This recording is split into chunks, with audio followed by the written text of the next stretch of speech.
Man, what's going on, YouTube? I'm going to start this off with a powerful question. And I want you to hear me on this one. Why is it once we figure out how to do something that's productive for our life, why do we stop it? Let me give you an example. It took me a long time to find out which cologne worked. And I used to be under the mindset that even though a cologne smelled good, it expired once a new cologne came out. So then you have to start to search all over again for a new cologne. And then when that got old, then you had to find a search for another cologne. And then one day it hit me. Bryant Gumbel went on a TV show and he was interviewed. And the lady asked him, wow. Well, first she said, you smell great. And then he looked at her and he said, you know, I've been wearing the same cologne since high school. Since high school, I've been wearing the same cologne. What's so powerful about that? Once you find out what is going on, you stick with it. Once you figured out a problem, you figured out the problem. You don't have to rethink it and think out and solve the problem a whole nother way. We're coming upon a time now where people are going to start doing New Year's resolutions.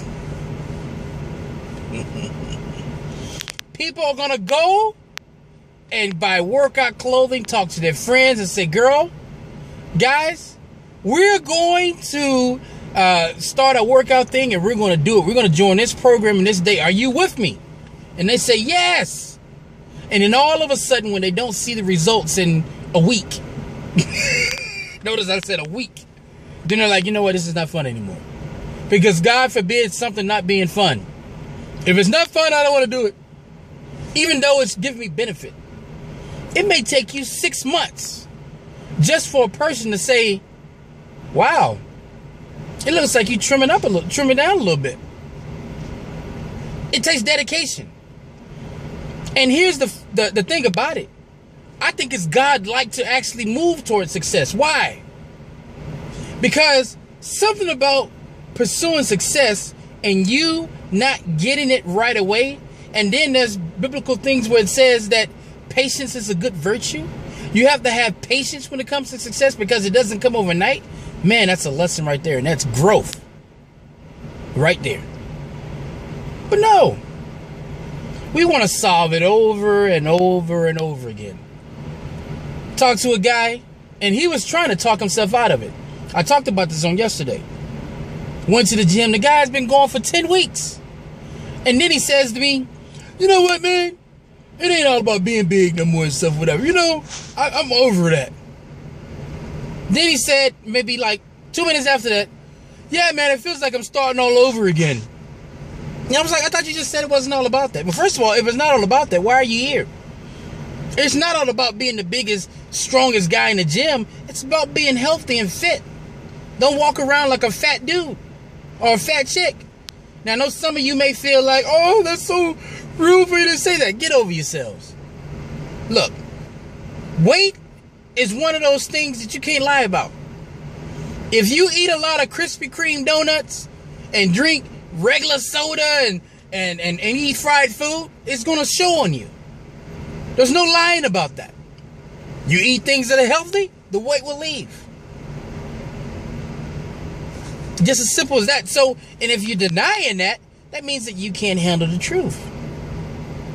And the first step into making real change is accepting the truth.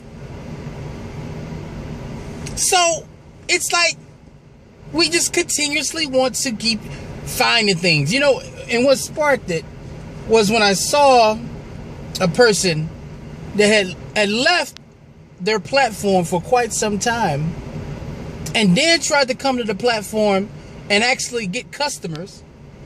But then all of a sudden you got to understand something. The people are used to not listening to you now. So they moved on. When Outkast and any other music artist tries to make a comeback after they've been gone for, 10 or more years, and they're wondering why the buzz is gone, It's because you keep the flame going while it's going. And once the flame's out, you can't, if you come and want to start the flame again, it's going to take work. It's going to take time. And sometimes you may not get it.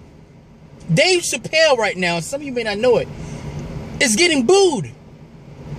He's been booed multiple times because he came back. You see, even though Dave Chappelle may have a gift at telling jokes, you still got to work at it. Michael Jordan had a gift, but he worked at it. LeBron James has a gift, but he worked at it. You don't stop. Serena Williams is one of the best tennis players in the world, but she has a coach. Right? So you can't be arrogant and walk around thinking that you're God's gifted man and you're just that way. You don't have to do anything to hone your skills. You can just wake up and be that way. Get over yourselves. So all I'm saying is this, guys. Once you find something that works, please stick with it. Go find something else to work on instead of beating yourself over the head trying to solve the same problem a different way. You're wasting time, and we don't have much time. So, bit my tongue. So with that said, guys, thank you guys for watching this channel. Please subscribe. Tell your friends about it. Share it to somebody who may need this. But until next time, signing off.